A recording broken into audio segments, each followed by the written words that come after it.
Mr. Speaker, with your permission, I would like to make a statement. And first, I want to express my deepest gratitude to Sue Gray and all the people who have contributed to this report, which I have placed in the library of this House and which the government has published in full today for everyone to read. I will address its findings in this statement, but firstly, I want to say sorry. And I'm sorry for the things we simply didn't get right, and also sorry for the way that this matter has been handled. And it's no use saying that this or that was within the rules, and it's no use saying that people were working hard. This pandemic was hard for everyone. We asked people across this country to make the most extraordinary sacrifices, not to meet loved ones, not to visit relatives before they died. And I understand the anger that people feel. But, Mr. Speaker, it isn't enough to say sorry.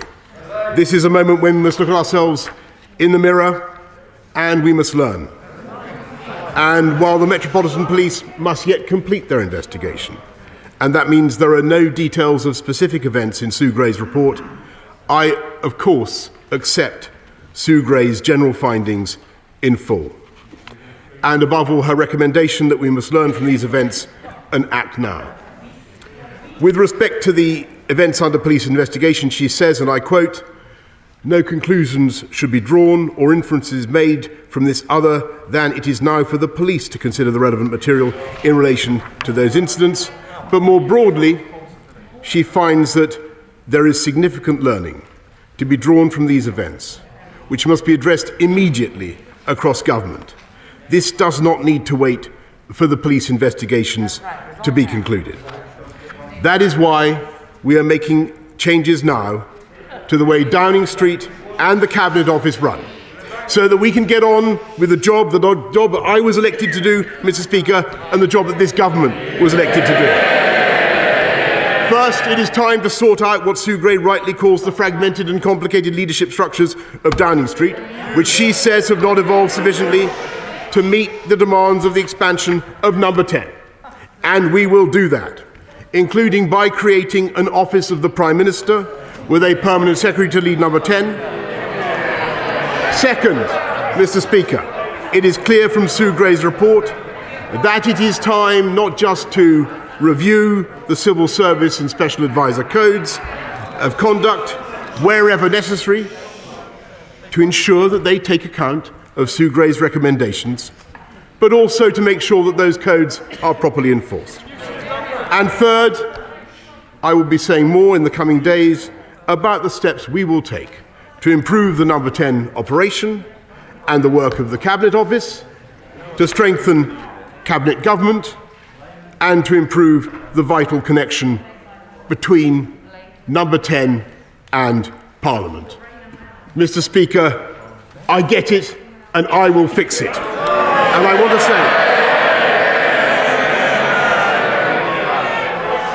and I want to say to the people of this country, I know what the issue is. Yes, Mr. Speaker, yes. It's whether this government can be trusted to deliver. And I say, Mr. Speaker, yes, we can be trusted. Yes, we can be trusted to deliver. We said that we would get Brexit done, Mr. Speaker, and we did. And we're setting up free ports around the whole United Kingdom. I've been to one of them today, which is creating tens of thousands of new jobs, Mr. Speaker. We said we would get this country through COVID, and we did. We delivered the fastest vaccine rollout in Europe and the fastest booster programme of any major economy, so that we've been able to restore people's freedoms faster than any comparable economy. And at the same time, we've been cutting crime by 14%, building 40 new hospitals, and rolling out gigabit broadband, Mr. Speaker, and delivering all the promises of our 2019 agenda, so that we have the fastest economic growth of the G7. We have shown that we have done things that people thought were impossible, Mr. Speaker, and that we can deliver for the British people. Mr. Speaker, I remind the benches opposite. The reason we're coming out of COVID so fast is at least partly because we doubled the speed of the booster rollout. And I can tell the House and this country that we are going to bring the same energy and commitment to getting on with the job, to delivering for the British people, and to our mission to unite and level up across this country, Mr. Speaker, and I commend this statement to the House.